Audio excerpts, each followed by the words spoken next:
Today we're going to do something a little bit different. Hey, welcome back to the channel. My name's Gary. If this is your first time here, nice to see you. If you are a returning visitor, thank you. If you've been around here for a while, you probably know I've got quite a lot of things going on. Dog, kids, wife, skateboards. In an effort to force myself to shoot more, edit faster, edit better, I'm gonna steal from one of the greats, Peter McKinnon. If you don't know Peter, he's a YouTuber, a photographer. He came up with this thing called 2 Minute Tuesdays, where every Tuesday he would go way beyond 2 minutes. But ideally, he would have limited himself to 2 minutes on the clock, talk about something, to teach something, to show something. And he said he used that to get himself to post more regularly. So I'm going to do exactly the same. Although 2 minutes is quite short and Peter always went over. Some of his videos went on for like 15 minutes, 20 minutes, and that was fine because he's a nice guy. But I figured, why not do 3 Minute Thursdays?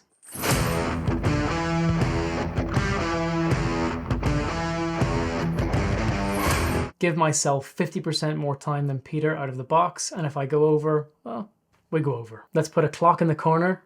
Oh, there it is, and we're off.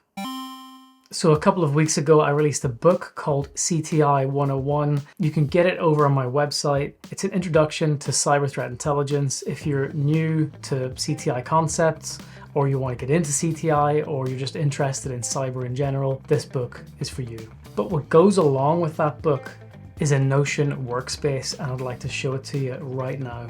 So this is it.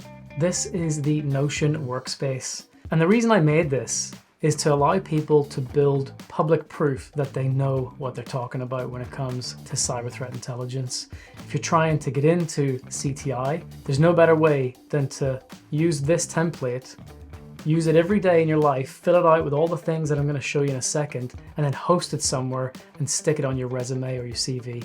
So let's have a look at it. So this is it.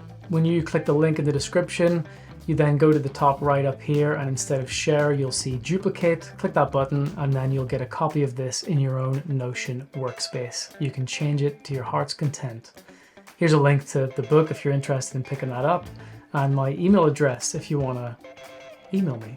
First things first, intelligence requirements. In here is a pre-populated list of good questions that might form part of your intelligence requirements. Your intelligence requirements are things that you need to know.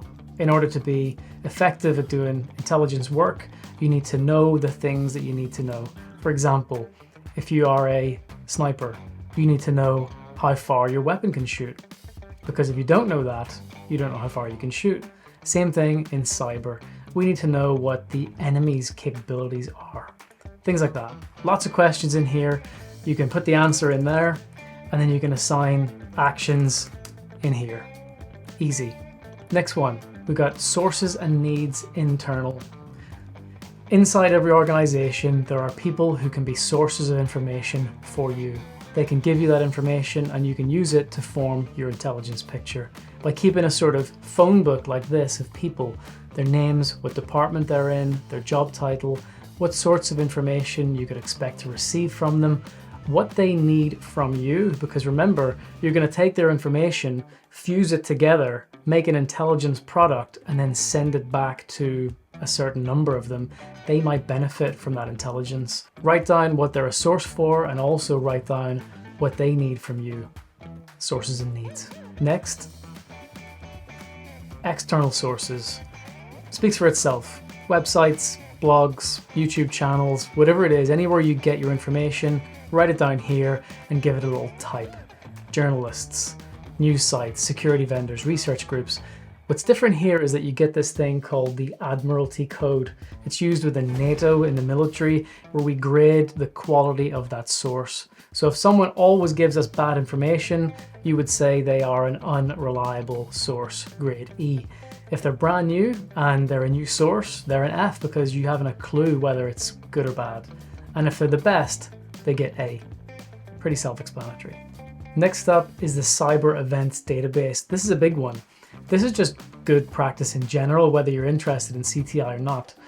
Keep a database of attacks that happen in the world that you're interested in. They'll stick in your mind, and over time, you'll build up sort of expertise around what's happened in the threat landscape, and by the time it comes to doing a job interview, whether it's a head of department interview running a cyber team after 10 years in the industry, or an entry-level job, this thing will back you up. Also, the sources external box on this sheet will link back to that last sources page back here. So that's pretty cool. And lastly, we have requests for intelligence, RFIs. These are just fancy questions. Someone asks you a question, rather than trying to give them an answer on the spot, it goes through a formal process of being recorded and then answered by the appropriate person. In this example here, the CEO is asking for a deep dive into Chinese threat groups, and they want it by the 25th of December, and they want it to be in a report format and a presentation, and it's in progress. In here, you can make a list of all of your questions that everybody across the business or organization has asked you or your team, and you can start to prioritize which assets you might use to collect the information that you need to then answer these questions and produce these reports, presentations, whatever it is. So that is my CTI workspace. The link is in the description if you want to download it. If you want to pick up the book, the link is there for that too. They sort of go hand in hand. How am I for time? Sorry. Well, it was never guaranteed. Peter goes 15 minutes over, so I think, I did okay. And I will see you next week.